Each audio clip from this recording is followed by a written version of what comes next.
Yang repot sekarang ini dengar dari YouTube apa dianggap itu suatu kebenaran, dicek dulu kan. Ya, sebagai anak muda aktivis gitu, konten ataupun narasi-narasi pemikiran itu penting. Dan itu tetap sekali lagi menurut gue itu ada di buku.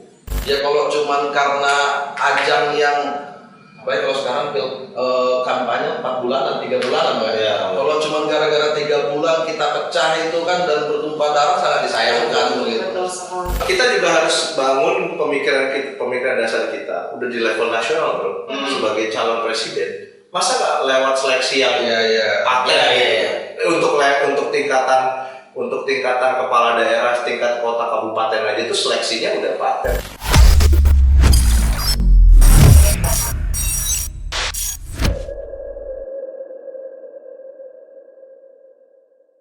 Ya soal transformasi digital ya, memang sebenarnya ini menjadi tantangan kita, apalagi kemarin khususnya pas COVID gitu kan. Kita biasa organisasi-organisasi ini buat perkantoran yang tatap muka langsung, begitu COVID 2 tahun kita dilarang, nah itu jadi treatment lah kita buat berinovasi gitu kawan-kawan. Dari alkomnya kayak gimana itu bro? Iya itu tadi, DAD online kita. Jadi di IMM itu pengkaderannya disebut Darul Arkom, Darul Dasar, Darul Arkom Madya, Darul Arkom Paripurna. Darul Arkom. Gue cuma ikut di AD doang dulu di kampus. Kalau di seberang. Gue ikut Pak Suci. Kalau dia ini LK1, LK2. Terus di tempat lain ada namanya DM1, DM2. Jadi masing-masing organisasi punya kekhasan ya. Punya kekhasan. Apa yang khas bro dari IMM ini bro? Dibandingin OKP Islam atau OKP kemahasiswaan sejenis?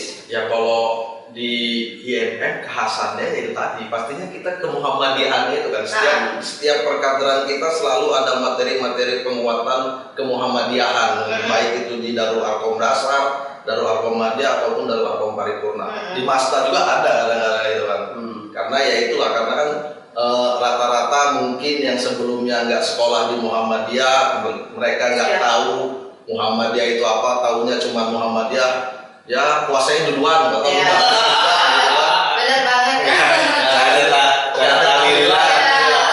Tinggal udah di kubur udah selesai syukuran. Iya. Nah itu dalam rangka kita memperkenalkan Muhammadiyah secara keseluruhan lah. Makanya setiap perkantoran selalu ada materi-materi kemuhammadiyahan. Nah balik lagi soal digital tadi, ya itu tadi kita organisasi kemudaan, saya rasa organisasi apapun lah itu sekarang ini kita punya tantangan yaitu ya untuk menyaingi digital ini, penyebaran informasi sangat cepat begitu kan. Bagaimana kita kalau terbawa dengan romantisme sejarah yang organisasi begini kuliah, kalau yang kuliah kemahasiswaan kuliah harus lama 7 tahun ya selesai. Mahasiswa baru pasti tentunya saya rasa nggak tertarik dengan itu.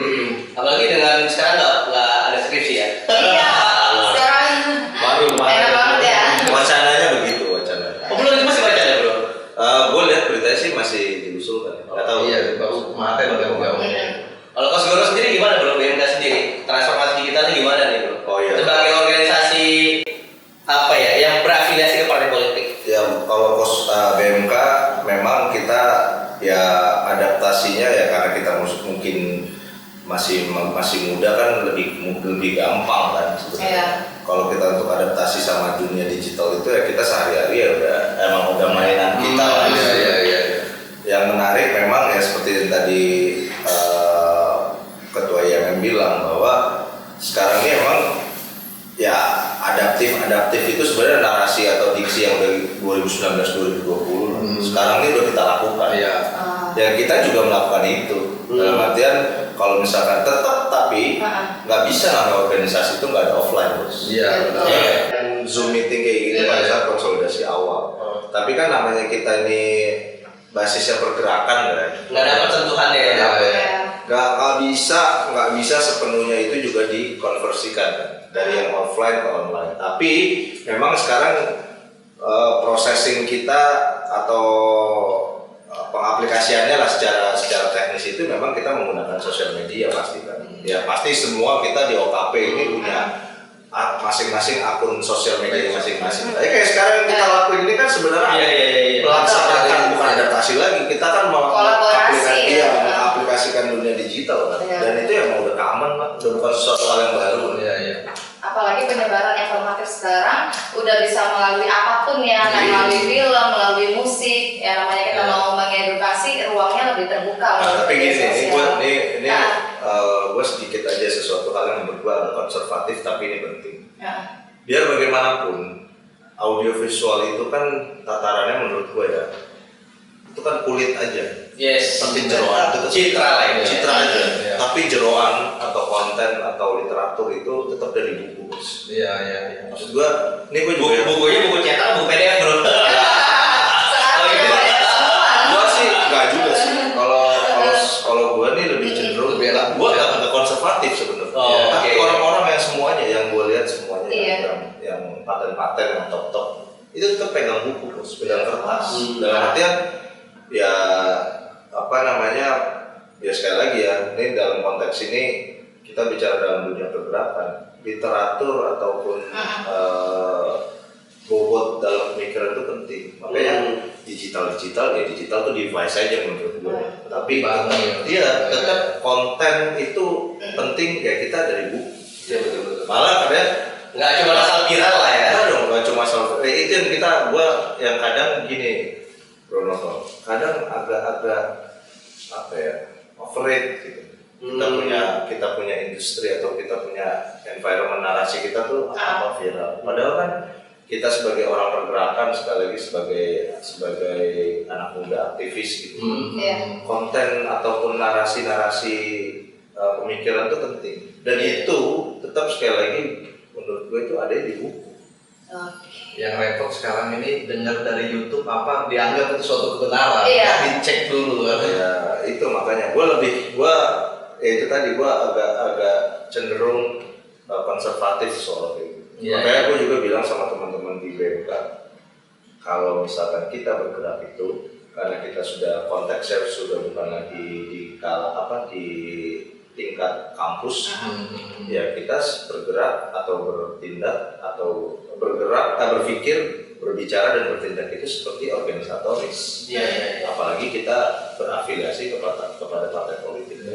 Nah itu semuanya ya isinya dari pembelajaran kita, dari apa yang kita baca, apa yang kita lihat. Berarti di tengah situasi digital ini banyak hal-hal yang mungkin viral, tapi tidak berdasarkan kajian-kajian yang mendalam juga dong, berarti. Ya, yang viral tuh apa namanya insidental aja. Bercanda. Gitu. Bercanda. Bukan berarti kita mau yang idealis atau yang serius enggak juga. Tapi kadang kita kering yang untuk yang bagus-bagus ya. Narasi-narasi. Berbicara partai politik Kak Noval, bentar lagi 2024 nih. Aku dengar katanya Kak Omar mau mencalonkan diri nih Kak. Insya Allah. Kalau ini jelas arahnya kemana? Arahnya kemana jelas. Kalau boleh tahu Kak, dapil mana? Kalau Bang Imawan belum jelas ini. Imawan hari belum jelas ini. Aku dapil Tangerang Selatan. Dapilnya kota Tangerang Selatan. Dapilnya itu Kecamatan Pamulang. Provinsi atau Kota ya? Kota DPRD Kota Tangerang Selatan. DPRD. Kalau berapa pun nggak apa-apa kalau di kampanye kok. Ciputat Pamulang. Oh ini masih di wilayah ya bang. Ini kan nggak apa santai aja kan. Kita mau bikin politik itu easy going, bukan barang haram. Asas sumbernya tuh ada ya. Gue juga pergerakannya itu ke mahasiswa dalam artian ke kalangan pergerakan. Karena apa, basisnya gue dari situ, rootsnya gue tuh dari situ. Ketika kita ya mungkin gapnya gue sama anak mahasiswa udah agak jauh lah secara umur ya. Tapi kan soulnya atau semangat pergerakan itu gak bakal hilang, bos. Mau kita yang abang-abang kita yang ada di politik yang udah di panggung nasional pun jiwa pergerakan atau soul pergerakan gak hilang. Dan itu pun yang gue garap juga bang di Pamulang. Maksudnya gue berkomunikasi juga sama teman-teman kan, sama teman-teman OKP ataupun pergerakan mahasiswa lain di Ciputat. Karena sektornya kan di situ. Ciputat itu sebenarnya bisa tembus. Ciputat itu kota pelajar lah ya.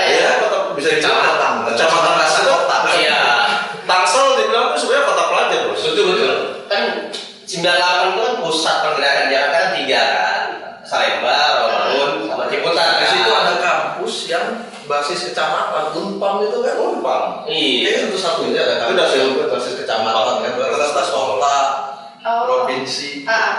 Jadi Tangsel ini Jadi Win itu Jakarta Tangsel dulu. Lama lagi. Nyerempet di sana. Kalau itu debatable karena udah terlanjur menjadi tapi sekarang di Tangsel itu kan banyak kampus di BSD, banyak kampus multimedia Nusantara. Itu segmen dulu lah gitu ya bro ya. Oh enggak, kalau BSD itu kan beda dapil. Kalau itu kan Pamulang. Maksud gua mahasiswa itu segmen dulu ya. Gua bergerak di teman-teman mahasiswa karena menurut gua ya gua juga masih merasakan bahwa pergerakan gua pergerakan mahasiswa. Kalau dalam konteks sekarang kita posisinya atau jabatan apa itu kan periodik aja. Tapi kan semangat kita itu. Kalau melalui OKP dari kakak nih, gimana cara kakak menyeimbangkan pemilu 2024 biar nggak ada perpecahan ya? Karena yang namanya tahun politik kan perseteruan itu pasti terjadi. Cara kakak tuh menyeimbangkannya kayak gimana? Gimana? Soal perpecahan apa segala macamnya itu kayak apalagi kalau ya kita berkaca dari 2014, Pilkada DKI 2017, 2019, lagi-lagi ya sebenarnya pemain utamanya itu sih yang perlu untuk ngerem lah selain bahasa. Pemain utamanya maksudnya capres cawapres loh. Ya kan ini pemain utama Omar ini kan. Tinggal bagaimana narasi-narasi yang dikeluarkan ke publik jangan sampai narasi-narasi yang gampang menyulut lah gitu kan. Apalagi ya itu tadi kita kalau berbicara digital ya perkembangan cepat dari sosmed, kadang kita nggak tahu mana yang benar dan salah. Yang penting kita lihat langsung tersulut, apalagi ya kalau dibilang fanatisme itu kan memang kuat begitu kan. Makanya yang penting kita ya masyarakat atau pemuda di sini yaitu peran kita memang sebasis di OKP baik di organisasi manapun bagaimana menjelaskan kepada masyarakat untuk pendidikan politik yang mana sebenarnya ini PR bersama kawan-kawan berorganisasi ya baik itu partai atau OKP kepemudaan, kita punya PR itulah bagaimana biar masyarakat kita ini nggak gampang tersulut emosinya karena melihat covernya aja gitu kan. Di sini yang ini dianggap brandingnya Islamis, yang ini enggak gitu kan merusak begitu. Apalagi ya kita di Indonesia ini mau diakui atau tidak ya beragam gitu, kita punya latar belakang yang berbeda-beda, apalagi kalau kita bicara konteks DKI Jakarta gitu. Kita punya datang dari daerah yang berbeda-beda, cuma kita menetap di sini, mencari rezeki di sini, hidup di sini. Ya kalau cuman karena ajang yang baik kalau sekarang kampanye 4 bulanan, 3 bulanan kalau cuma gara-gara 3 bulan kita pecah itu kan dan bertumpah darah sangat disayangkan gitu. Ada yang putus, ada yang cerai. Beda itu ya, beda pilihan. Makanya ya sebenarnya yang penting wadah-wadah kayak gini nih, ruang bicara pemuda, bagaimana ini bisa diharapkannya tentunya bisa dilihat atau ditonton oleh semua kalangan banyak begitu agar edukasi seperti ini bisa disalurkan lah ke semua kalangan. Jadi pemilu kita di 2024 nanti ini sejuk, damai, adem dan bahagia, namanya pesta demokrasi kan. Berarti RBP ini ngebantu KPU juga ya untuk menerangkan suasana ya. Maju terus kayak sini RBP. Karena memang 2024 kita harus saling adem ya. Karena kenapa banyak perpecahan di Indonesia, orang itu takut kalau Indonesia maju. Karena kalau kita bersama-sama berkumpul, saling gotong royong, itu bisa menuju Indonesia emas 2045 nantinya. Kan? Kalau gue gini sih, kalau gue lebih kepada diksi perpecahan itu yang gue bergerak. Ini gue agak dalam ya. Diksi perpecahan itu yang sebenarnya nggak ada. Itu sebenarnya diksi dan narasi aja. Menurut gue ya. Realitasnya nggak ada bro ya. Gini bro, dalam artian gini. Kita itu tadi benar, pendidikan politik itu kan salah satu tugas kita lah ya. Salah satu otomatis kita sebagai organisatoris atau sebagai aktivis organisasi untuk mensosialisasikan mengenai literasi komunikasi politik lah. Jadi kita juga harus kita sudah sepakat bahwa sistem negara kita adalah demokrasi. Demokrasi itu adalah basisnya adalah kompetisi, Bos. Benar nggak? Iya. Jadi kita juga harus konsekuensi logis dalam kompetisi itu adalah persaingan. Kita juga kalau gue pendidikan politik atau komunikasi politik kan lebih pada gini. Kita juga harus dalam konteks pemilu ini kita anggap sebagai sebuah kompetisi aja. Iya. Setelah selesai kompetisi, Ya udah Balik selesai. lagi. Nah, karena gini, Masuk ruang ganti. iya, misal kita bicara pilpres, dinamika per hari ini ya. Iya. Dinamika per hari ini ada beberapa paslon lah. Ada Belum beberapa paslon. paslon. Capres. Baca pres. Sorry, Calon. belum paslon. Masih ada beberapa baca pres yang dinarasikan oleh media, beberapa baca pres. Ini kan orang-orang ini atau figur-figur ini kan semuanya, kalau ini gue bukan bahasa politik ya, ini beneran dari pemikiran gue. Ini kan orang-orang terbaik bangsa, betul. yang sudah punya track record, yang sudah punya sejarah, yang sudah punya catatan, yang sudah punya prestasi-prestasi dalam karir-karirnya mereka di masing-masing bidangnya. Dan nggak mungkin baca pres ini orang yang akan menjerumuskan Indonesia kepada keburukan. Sederhananya gitu. Nah, maksud gua, kita juga harus dorong ke narasi kita kepada publik bahwa nggak ada namanya itu perpecahan. Kalau gue pilih A, pecah Indonesia bla bla bla. Nggak mungkin, Bos. Ini masa gara-gara satu orang capres 270 sekian juta orang Indonesia bakal pecah kan? Nah, itu yang menurut gua akan narasi itu dihilangkan aja lah ya. Gua mendegradasi perpecahan itu. Yang kedua, itu tadi bahwa ketiga atau keempat atau kelima dan keenam dan seterusnya baca pres yang nantinya ditetapkan oleh KPU sebagai capres, kita yakin dan kita percaya bahwa orang-orang ini adalah orang-orang terbaik, putra-putri terbaik bangsa. Kita tetap optimis intinya, Bro. Oh iya dong, nggak mungkin bro mau jadi gubernur aja udah diseleksi bro. Iya, betul. Apalagi Udah optimis. Oh iya. Nggak, maksud gua kita juga harus bangun pemikiran dasar kita udah di level nasional bro. Sebagai calon presiden, masa nggak lewat seleksi yang paten? Untuk tingkatan kepala daerah, tingkat kota kabupaten aja itu seleksinya udah paten. Apalagi untuk tingkat Indonesia yang akan membawa nama Indonesia ke kancah internasional. Jadi gua bangun intinya dulu, dalam artian orang-orang ini pasti terbaik. Tinggal bagaimana kompetisi ini kita anggap sebagai sebuah persaingan kompetisi yang bagus aja. Dan ini bagus untuk masyarakat punya alternatif. Makin banyak calon makin bagus. Makin banyak calon makin bagus. Kalau itu kan sistem kan, itu kan kaitan sama sistem kan. Dalam artian ketika setiap negara atau pemerintah atau kandidat ini punya background dan punya keunggulan dan capaian prestasinya masing-masing, itu kan bagus juga buat rakyat punya opsi-opsi dalam pemilu. Kurang lebih kayak gitu. Yang pasti orang-orang ini adalah senior-senior ini tokoh-tokoh nasional yang sudah berproses, mencapai karir, mencapai profesi, dan berprestasi untuk bangsa dan negara. Itu aja keyakinan. Nggak mungkin mereka mau. Benar. Kalau calon itu emang karena ya bisa kita pastikan bagus lah sebenarnya. Pasti setidaknya punya prestasi-prestasi di bidangnya. Cuma kadang yang bikin masalah itu lingkaran-lingkaran luarnya ini. Ya kontrol sama mereka. Lingkaran luar, dinamika politik, kita bilangnya dinamika politik, itu kita anggap sebagai dinamika politik. Nah itu yang kita bawa, ini kan sebenarnya ya quote unquote ya permainan elit aja kan.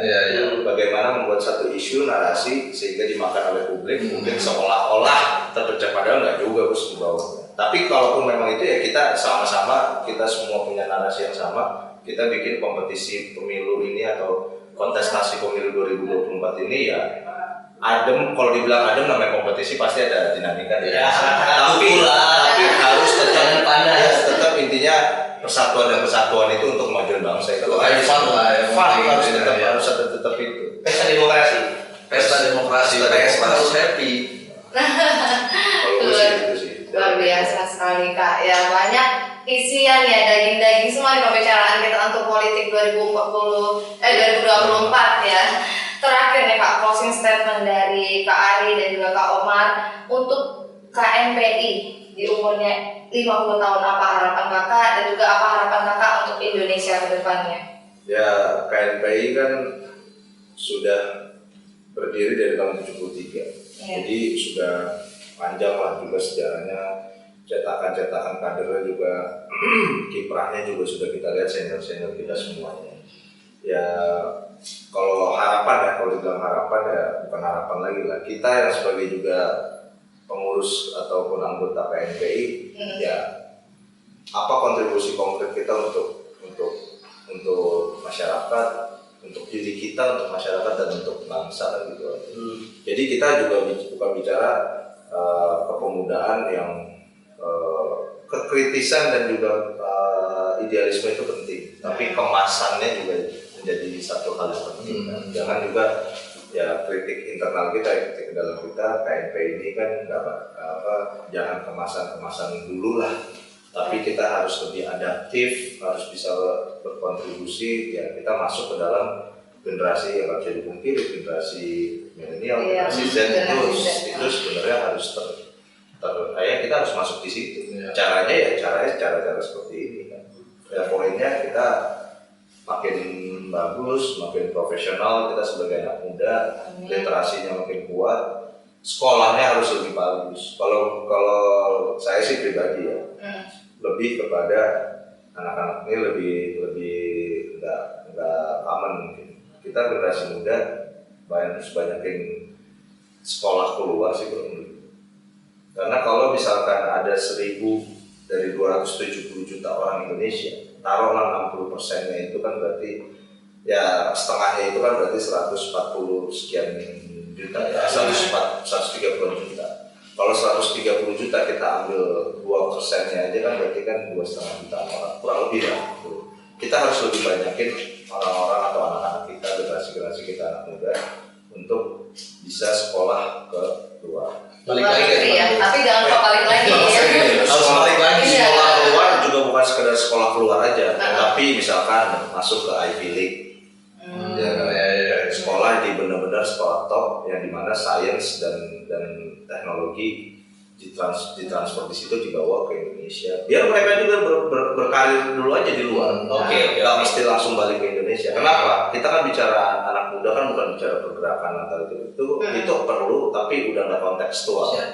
Tapi lebih kepada kita banyakin diaspora yang memang pulang ke Indonesia, apa yang kita bikin lebih bagus lah. Kalau kata lagu jalannya jauh jangan lupa pulang. Iya. Kalau Imawan Ari gimana nih? 50 tahun KNPI. Iya, kalau untuk KNPI ini kan kita ibaratnya wadah pemuda ya.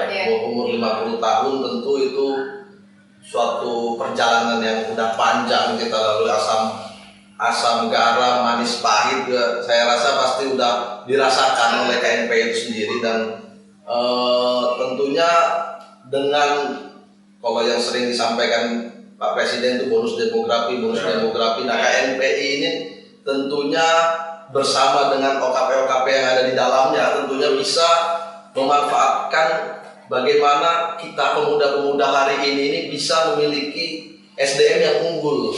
Kalau sering disampaikan oleh ketum DPP itu kan jangan sampai bonus demografi jadi bumerang demografi ya. Dan ya ini salah satunya RBP ya, ruang bicara pemuda ini lagi-lagi ya menurut saya bentuk konkret dari bagaimana kita KNPI ini untuk melakukan upaya-upaya agar pemuda ini bisa kita berbicara, bisa menyalurkan apa kreativitas kita, apa aspirasi kita. Makanya menurut saya ya wadah-wadah seperti ini atau kegiatan-kegiatan yang positif perlu untuk kita teruskan. Dan lagi-lagi tentunya kalau kita berbicara kegiatan-kegiatan yang positif butuh sokongan atau dorongan dari kelompok-kelompok eksternal atau pemerintah provinsi gitu. Nah, pemerintah provinsi ini ayolah support kita yang pemuda-pemuda ini.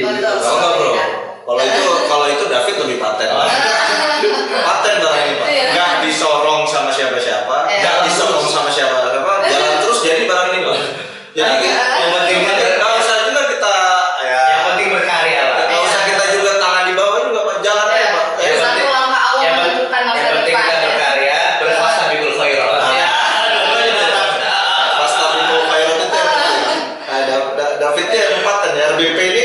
paten dan Kalau muncul jadi Iya. jalan-jalan. Kan kalau di Soko kan pasti lebih Nah, keras ya, lagi sebenarnya ya. Yang Ya, mungkin kalau setelah ini kita- mungkin ada salokan mungkin gitu ya.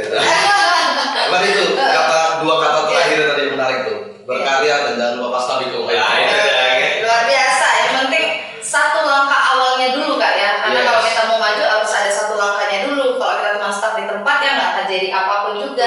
Salah satunya RBP ini juga bukti nyata konkret dari tim-tim KMPI DKI Jakarta juga Kak ya. Luar biasa. Makasih. Bro Omar. Bro, minimal Ya. bro. Kita ngomong kayak gini bro. Ada catatannya nanti 15-20 tahun ke depan. Ya, betul. Jejak digitalnya Iya. ya. Jadi kita waktu udah kita umur agak-agak senior lah sedikit, kita ngeliat tuh kita dulu di DKI bikin apa tuh ada kayak gini pak. Jadi dewas tuh nanti ya. Amin. Ada jejak digital, ada apa? Ada suara opini yang pernah diutarakan. Ada catatan yang pernah kita lakukan waktu kita muda. Siap. Luar biasa, tokoh-tokoh pemuda yang sangat luar biasa Kak Noval ya. Calon Gubernur Jakarta. Amin, penuh semangat. Walaupun ini anggota DPR Tangsel boleh kok calon Gubernur Jakarta.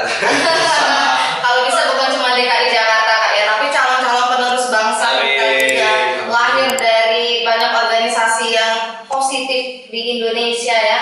Terima kasih banyak Kak ya sudah meluangkan kasih, Bang waktunya. Omar. Terima kasih, Bang Ya, Ari. sudah mau hadir ke ruang bicara pemuda KMPI DKI Jakarta. Terima kasih juga untuk kelas aku yang ganteng banget hari ini. Kos dadangan. Sudah membantu aku Kak ya. Terima kasih banyak juga untuk semuanya yang udah nonton podcast ini dan jangan lupa untuk share videonya, like, komen dan juga subscribe di channel YouTube KMPI RBP Ruang Bicara Pemuda.